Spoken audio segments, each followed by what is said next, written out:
Everybody, just wanted to reach out and give a quick reaction and update to a lot of the events that unfolded over this weekend. I mean, it started slow, and then all of a sudden here comes a flood of bigger changes. And I wanted to say that I agree with Mayor Bill de Blasio, being a former mayor myself. You got to look at the greater good, and the greater good is we got to stop the spread and the speed at which the coronavirus is spreading.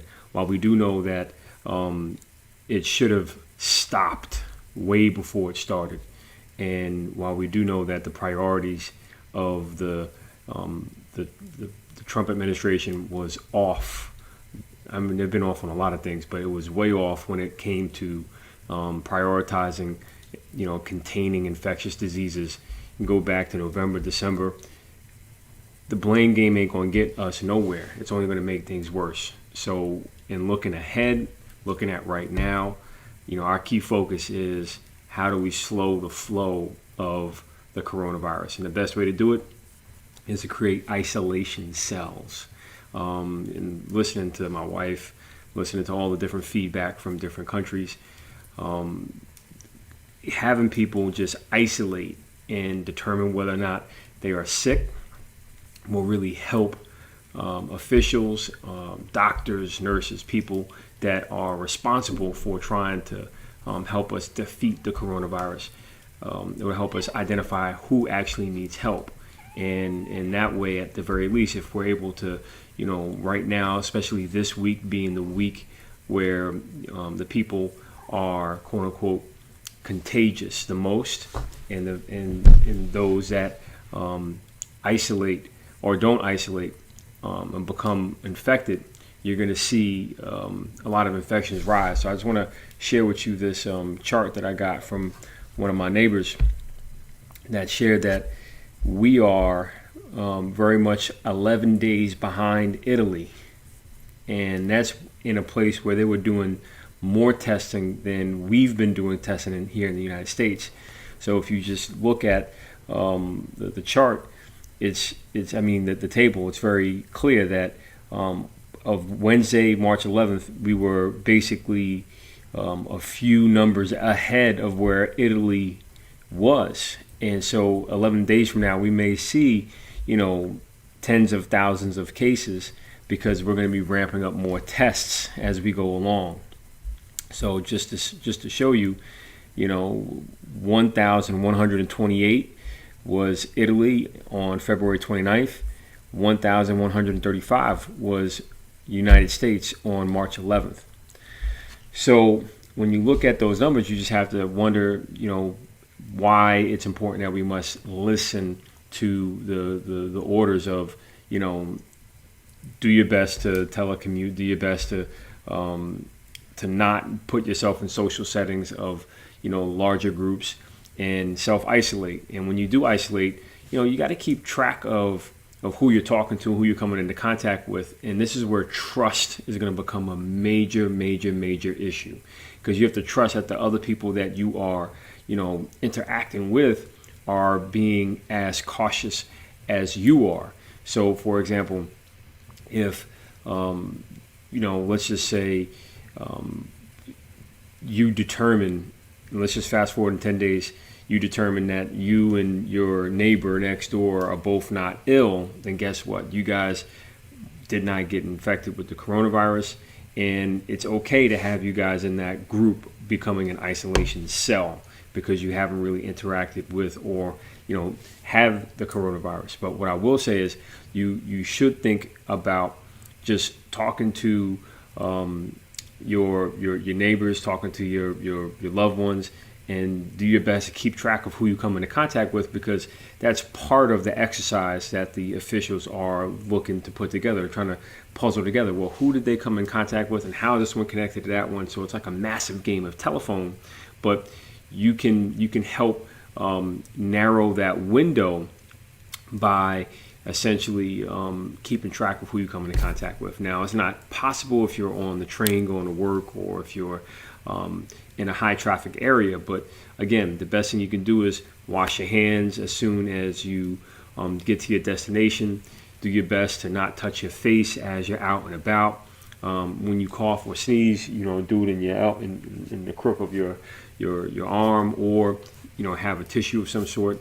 And if you want to wear a mask, definitely do it if you can get it. But more importantly, just be mindful that it's all about being healthy and keeping track of good hygiene.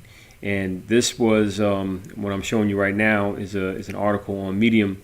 It's by Tomas Puello. I'll post a link after this is done, but you should look him up.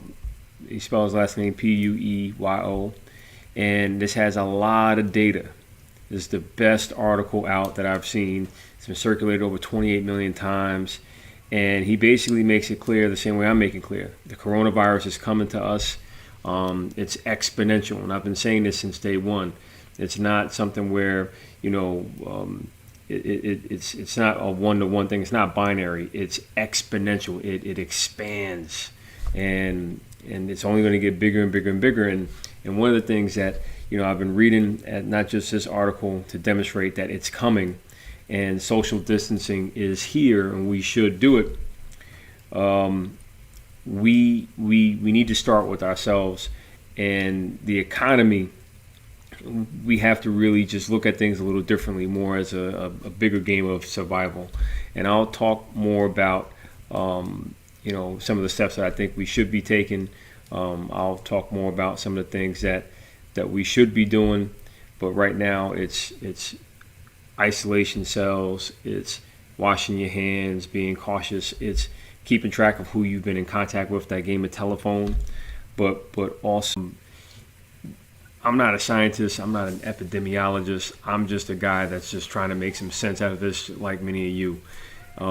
If the coronavirus is a dry cough and it stops your body from producing phlegm, and it keeps the phlegm at the bottom of your lungs, and it allows the virus to attack the rest of your lungs by blocking the breathing passageways, then it should be the logical solution that you want to stop it from stopping you from making phlegm. So my hope is that some of the people at the CDC is not only looking at that, and I'm pretty sure they are, or the other scientists out there, but wouldn't it make sense to just create more phlegm? So if you can eat something or drink something that's going to make your body produce more phlegm, that might be one of the best ways to fight coronavirus. And there are drugs out there for people with COPD where they chronically produce this in a dangerous way, but maybe that medicine that's given to people with COPD to help them not produce phlegm might be something that we want to look at to reverse. Maybe there's something we can take to just flip that on its head and say, instead of stopping you from making it, make it. That it's not a vaccine, but I just think it's something to look at, because that's what it seems to be. It seems to be a virus that stops one of your functions and forces your body to kind of fight itself. And that's something that we'll reflect on some more. But again, love to read some more articles about some things that may have worked and may not have worked. I've read some stuff out in Singapore and Korea where they're using different types of chemicals to try and disinfect. I find it interesting that other countries are looking at different types of chemicals to clean up, as opposed to just alcohol. I mean, alcohol dries out your hands, and at some point, there might be a crack in your skin, and if you touch something, the alcohol is not going to protect you, or that crack that you made in your hand is going to be exposed. So what's up with using all the alcohol is my question, because if other countries are using a variety of different methods, I need some feedback from everybody out there to tell me a little bit about, what are you reading about, alcohol for the hands, because it doesn't seem like it's a foolproof way to just kind of prevent the spread just by rubbing alcohol or some form of alcohol on your hands.